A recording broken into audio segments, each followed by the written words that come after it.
Já passava do meio-dia, o cheiro de pão quente invadia aquela rua, sol escaldante. Convidava a todos para um refresco. Ricardinho não aguentou o cheiro de pão e falou: pai, eu tô com fome. Era a voz do filho. O pai Agenor, sem ter um tostão no bolso, caminhando desde muito cedo em busca de um trabalho, olha com os olhos merejados para o filho e pede mais um pouco, mais um pouquinho de paciência. Mas o pai, desde ontem, o menino indaga: nós não comemos, pai. Desde ontem nós não comemos, eu estou com fome. Aquele homem, a figura daquele pai envergonhado, triste, humilhado em seu coração de pai. Agenor pede para o filho aguardar na calçada enquanto entra na padaria à sua frente. Ele vai caminhando. Ao entrar, dirige-se ao homem no balcão dizendo: meu senhor, eu estou com meu filho de apenas 6 anos na porta com muita fome, eu não tenho nenhum tostão, pois eu saí cedo para buscar um emprego e nada o encontrei. Eu lhe peço em nome de Cristo Jesus que me forneça um pão para que eu possa matar a fome deste menino, em troca possa varrer o chão do seu estabelecimento, lavar os pratos e copos, outros serviços que o senhor precisa. Eu só peço pão para matar a fome do menino.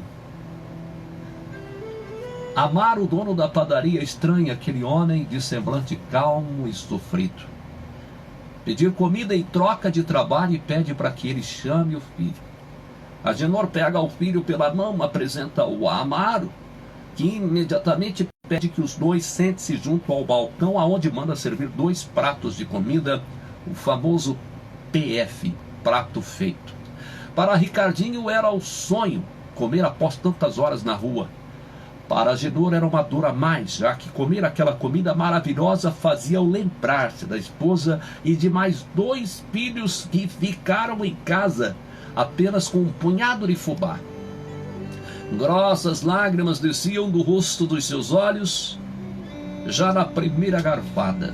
A satisfação de ver o filho devorando aquele prato, simplesmente, se fosse um manjar dos deuses, fazia ele feliz, mas trazia um conflito de emoções das lembranças da pequena família em casa. Foi demais para o seu coração tão cansado, de mais de 2 anos de desemprego, de humilhações e de necessidade.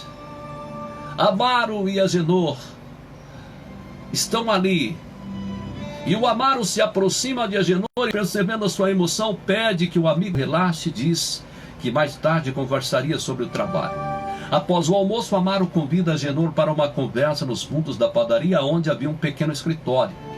Agenor conta então que há mais de 2 anos havia perdido o emprego, e desde então, sem a sua especialidade profissional, sem estudo, ele estava vivendo de pequenos biscates, aqui e acolá, mas há 2 meses não recebia nada. Amaro resolveu então contratar Agenor para os serviços gerais da padaria, e penalizado faz para o homem uma cesta básica com alimentos para pelo menos 15 dias.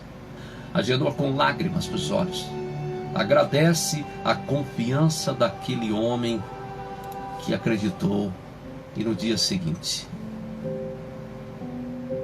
ele inicia no trabalho. Ao chegar em casa com toda aquela fartura, Agenor é o novo homem.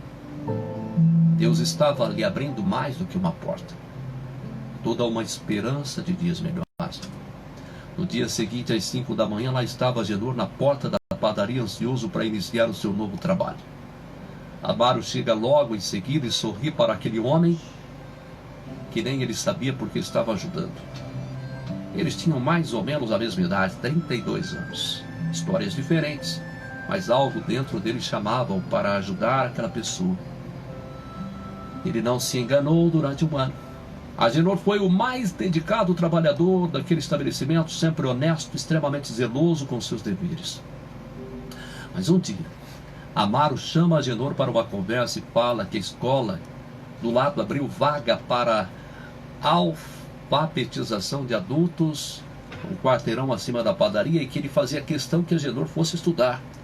Agenor nunca esqueceu O seu primeiro dia de aula, a mão trêmula nas primeiras letras e a emoção da primeira carta. 12 anos se passaram, desde aquele primeiro dia de aula.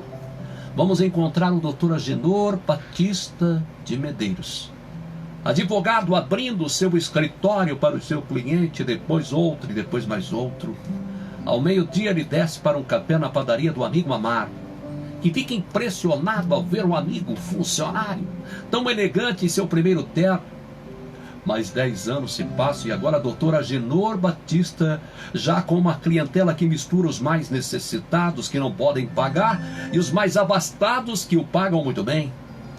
Agenor resolve criar então uma instituição que oferece aos desvalidos da sorte, que andam pelas ruas, pessoas desempregadas e carentes de todos os tipos, um prato de comida diariamente na hora do almoço. São mais de 200 refeições servidas diariamente naquele lugar que é administrado pelo seu filho, o agora nutricionista Ricardo Batista, aquele menino que pediu o pedaço de pão. Tudo mudou, tudo passou. Mas a amizade daqueles dois homens, Amaro e Agenor, impressionava a todos que conheciam um pouco da história de cada um. Contam que aos 82 anos, os dois faleceram no mesmo dia, quase na mesma hora, morrendo placidamente com um sorriso de dever cumprido. Ricardinho, o filho, mandou gravar em frente da casa do caminho que o seu pai fundou com tanto carinho as seguintes palavras: um dia eu tive fome e você me alimentou. Um dia eu estava sem esperanças e você me deu o caminho. Um dia eu acordei sozinho e você me deu Deus. Isso é impagável, não tem preço. Que Ele habite o seu coração e alimente a sua alma, e que te sobre o pão da misericórdia para estender a quem precisa. Isso é uma história verídica, mas uma história que faz a gente refletir sobre aquela frase: faça o bem sem olhar a quem. Gente, essa linda história estará no nosso canal do YouTube. Vá lá, se inscreva no nosso canal, né? Eu peço mais uma vez a você que se inscreva lá e ajude a gente a chegar aos 1000 inscritos, tá bom? Mais uma vez, obrigado pelo carinho da audiência. Mais uma mensagem que nós apresentamos